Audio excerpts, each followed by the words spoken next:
Hello. Want to do a quick video. Saw something today that was really upsetting. Saw a lady pushing a shopping cart filled with everything that she possibly could own, with a blanket over her head to keep out of the cold, and it is cold today. And I'm looking at this, and I'm just thinking, the sad, pathetic thing you could possibly see. And there's thousands of these people. You know, there's somebody's mother, somebody's daughter, somebody's brother, somebody's father that are out there, and there's just no regard for them. But you're going to get your $600 from the government, which is it's an insult. Everybody gets a $600. Whoopee. And the thing that first came to mind when I saw this woman, this pathetic scene, is the $600 billion that is going to go to Israel in the omnibus bill. They lumped it all together, and with more billions to go to Israel if they patch up relations with Arab countries, certain Arab countries, as if we don't give them billions every year, for the heck of it, supposedly to support their arms defense, their defensive positions. Yet everybody knows they have one of the most robust military arms industries in the world, selling worldwide. So we're giving them money to prop up their arms industry. How nutty is that? Anyway, it got me thinking about the ridiculousness, how we don't take care of our own people, but we give billions to Israel because of this enormous lobby, because they have this statement that you have to sign if you go to Congress. One of the first things they shove in your face is complete support for Israel. You have to sign it. And if you don't sign it, like Cynthia McKinney did, they do their best to get you out of Congress. They want to. The money is just incredible. It's our Supreme Court just dropped the ball so bad, so hard, in not getting money out of politics, out of lobbying, out of everything else. It's just sad. So anyway, thinking about this, there's so many videos I've seen about the how unfair it is that we give all this money out to other countries and we can't take care of our own people, the people, sons and mothers and fathers who have built this country. It's like, the heck with them. We're going to lock you down with this false COVID nonsense, and here's $600. Anyway, Adam Green did a good thing on Pelosi. Just wanted to show this. Or a number of other things, the illegal war, the subordination to Israel, the censorship, the high taxes, all of the tyranny, the spying, all of this stuff. This is what people should be outraged about. Not that the Republicans aren't supporting Trump to have another term. He's talking about Israel. Look at Nancy. Here's breaking. Nancy Pelosi reaffirms her commitment after the Capitol building breached. So this is what she's thinking about. Fires from BLM all around the Capitol. There can be magatards and Q cult leaders that are breaking windows and getting shot to storm the Capitol to achieve essentially nothing but hand the ADL the greatest gift, and Biden the greatest gift that they could ever desire. But just to show where the priorities are, well, since the Capitol is under siege, Olympus has fallen. Still, what is the most important thing that illustrates the problem with both sides of America? I have said to people when they ask me, if this Capitol crumbles to the ground, the one thing that would remain is our commitment to our aid. I don't even call it aid, our cooperation. It's not aid. Giving them money isn't aid. It's actually cooperation. It's us cooperating by giving them money. And it's funny because America is crumbling. COVID, the destruction of the middle class and small businesses and so many industries because of the government shutdowns, and they want to give us $600 and give $500 million more to Israel and hundreds of millions to all of these other countries that just acknowledge Israel with these Abraham Accords. Here she is with the guardian of Israel, Schumer, and Haim Sabin, the Democratic Zionist billionaire donor. So I guess since the Capitol's breach, we should, when they resume Congress, they should do first things first, an emergency bill, send some money to Israel, some more aid to Israel, for them having to witness what happened to their puppet government in America. With Israel. That's fundamental to who we, fundamental. And they applaud. Fundamental. They applaud that. You know, to give you an idea, you know, this gentleman, Philip Geraldi, former CIA officer and executive director of the Council for National Interest, he delineates the insanity, this blind support of Israel, and it is blind. I mean, you know, just the signing of these declarations of unopposed support of Israel to be a congressman. You know, it's insane. Anyway, here's Geraldi. He does a good job on this. Instead, I would like to go a bit beyond the comments that both of my colleagues have made and suggest not only that Israel is no ally, but also that it is actually not a friend, because it does actual damage to the United States through using its considerable access to Congress and the media to promote policies that are good neither for the United States nor for Israel. Just want to pause that for a second. I think most people don't know, because the media, which is Zionist owned, have no idea that on Christmas Day, Israel bombed Syria, the Christian areas of Syria and Gaza on Christmas Day. And they did it again during this problem with the Capitol being stormed. So it's like when we're distracted with stuff, they go ahead and do stuff that they know that most people would be outraged to see or know about. But yeah, on Christmas Day, they've done it before. It's not the first time either. But that's I mean, you talk about evil, man. Gaza? You gonna bomb Gaza? What's Gaza ever gonna do to anybody?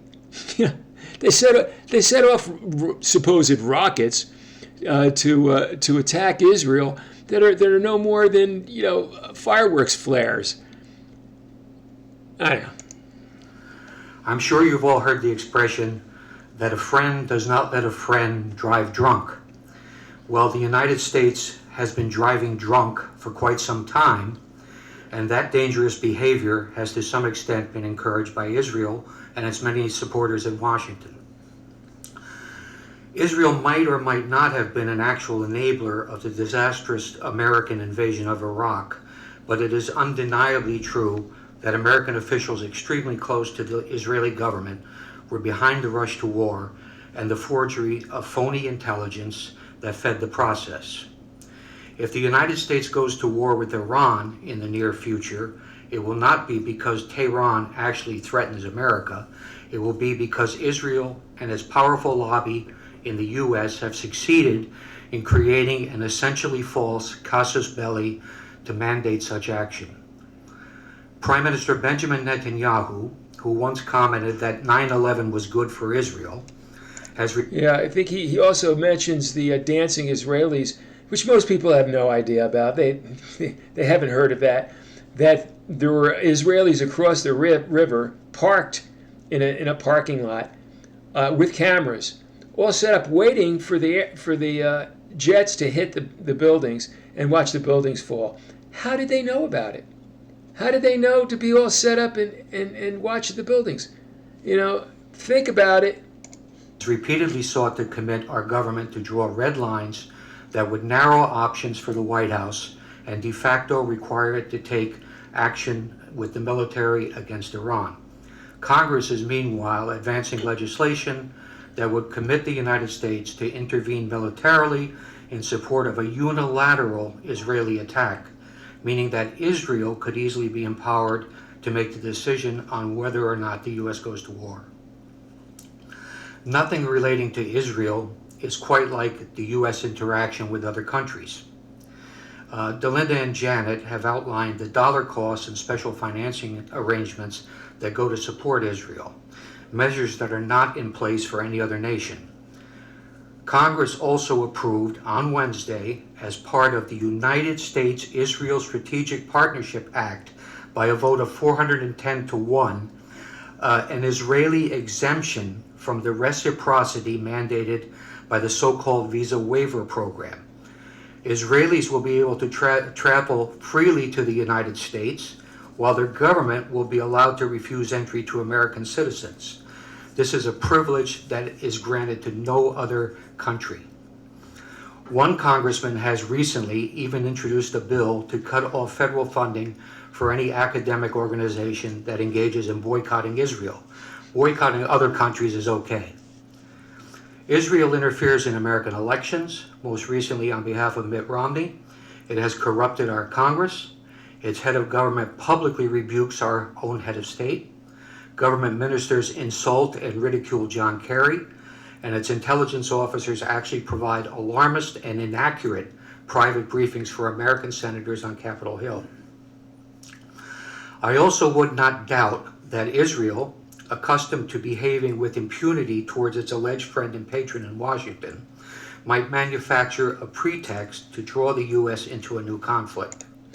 And there comes up, he mentions the USS Liberty. If you don't know about that, look that up. If that doesn't shock the heck out of you, where the Israeli jets attack an unarmed U.S. Navy ship. Bad enough that they attack it, right? Oh, was it a mistake? They strafed the lifeboats. I mean, it's just shocking, okay? And then they wanted to sink this boat, as a pretext for us to go to war with Egypt at the time. False flags, they're good at it.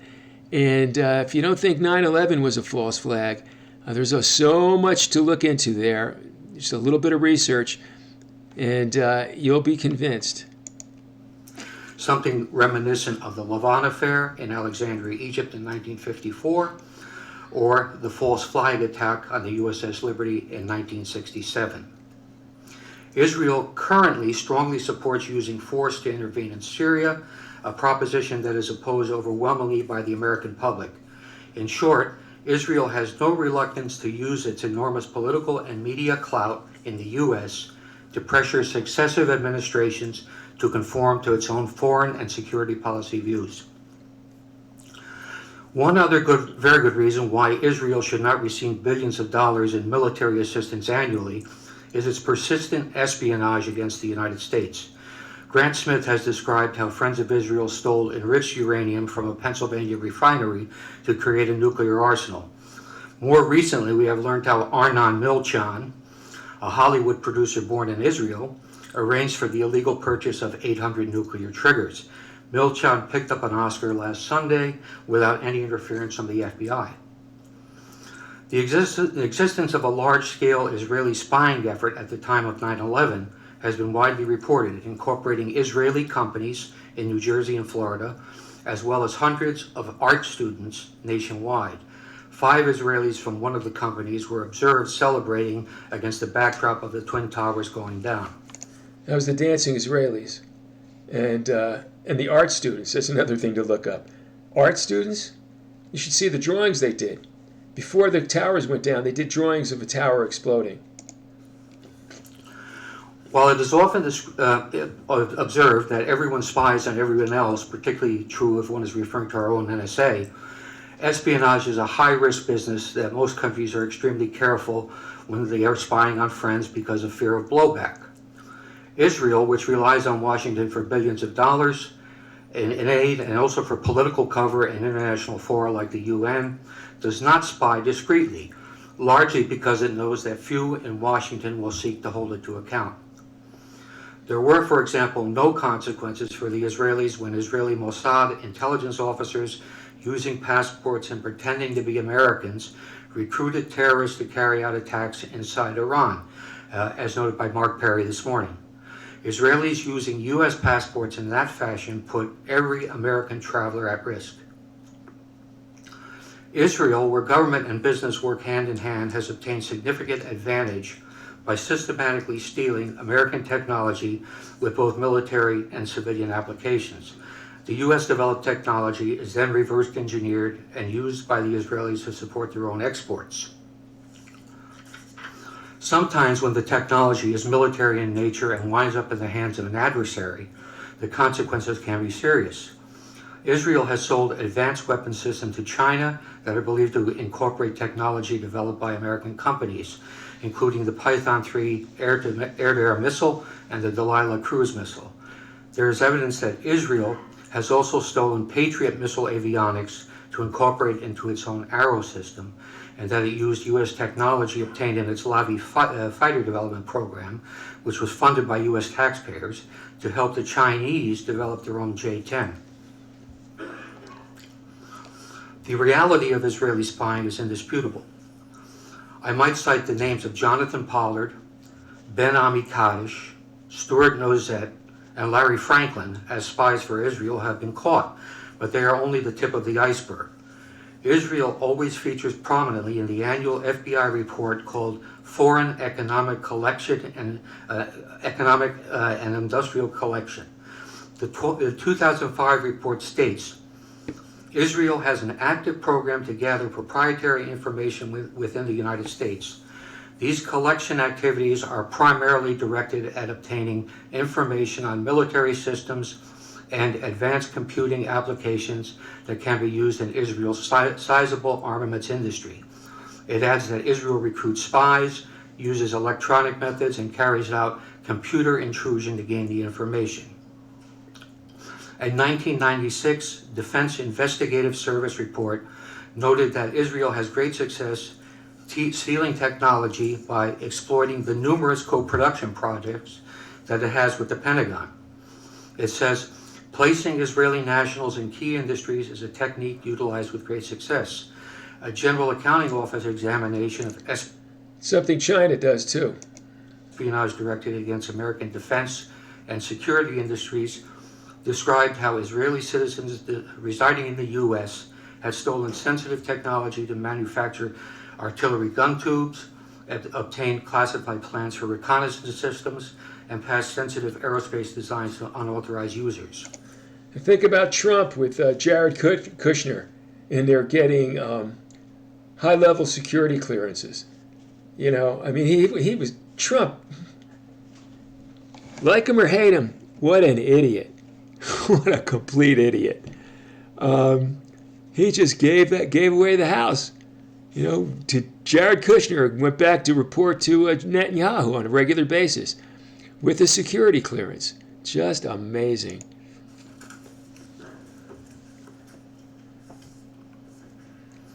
The GAO concluded that Israel conducts, and this is a quote, conducts the most aggressive espionage operation against the United States of any U.S. ally.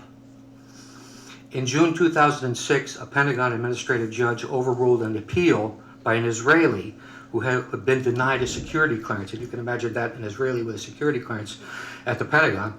But anyway, they overruled him when he appealed it and said the Israeli government is actively engaged in military and industrial espionage in the United States. An Israeli citizen working in the U.S. who has access to proprietary information is likely to be a target of such espionage. So yeah, the judge ruled against that guy, and yet Trump puts Kushner in there, and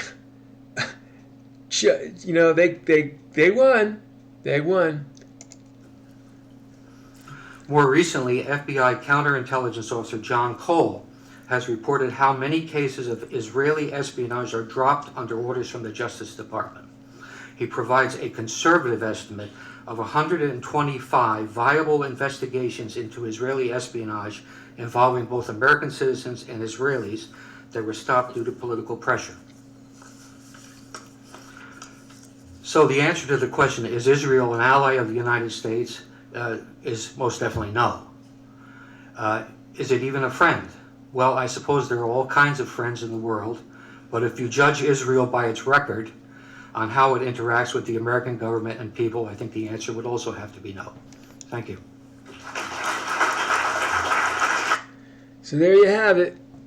So I'm looking at this lady pushing the cart. with everything she owns in it in the cold. And all I could think about is the millions and millions and billions of dollars that we give to a foreign country that spies on us, steals our secrets, steals our technology, has special privilege, has all the Congress people signing papers of support, pledges of support, unabridged support to Israel, and Pelosi, master legislator as she calls herself. What a nutcase! What an ego! My God! And so they bomb the Christian areas of Syria, and I don't know how many Christian areas are in Gaza, but they bomb the Christian areas. Syria is one of the biggest Christian communities in the Middle East, and they bomb it on Christmas Day, for the umpteenth time. This is the country that we give all our money to, and we can't take care of our own people. We can't have universal health care for our citizens, but Israel does. Just keep giving them money. Israel is like an affluent country. People go there to vacation. It's wonderful. You get on the beach. The nightlife is wonderful and all that. And we got people starving here in this country. At any rate, the whole ridiculousness of that, I just had to do a video on it, and just people need to wake up. So, take your money, stupid. Smile. You got $600. That won't last you for anything. And, continue to be a supporter of Israel, a supporter of Trump. Like I said, he's done some good things. He's done some bad things. One of the bad things is his unabashed support of Israel. Just stupid. Just totally stupid. All right, thanks.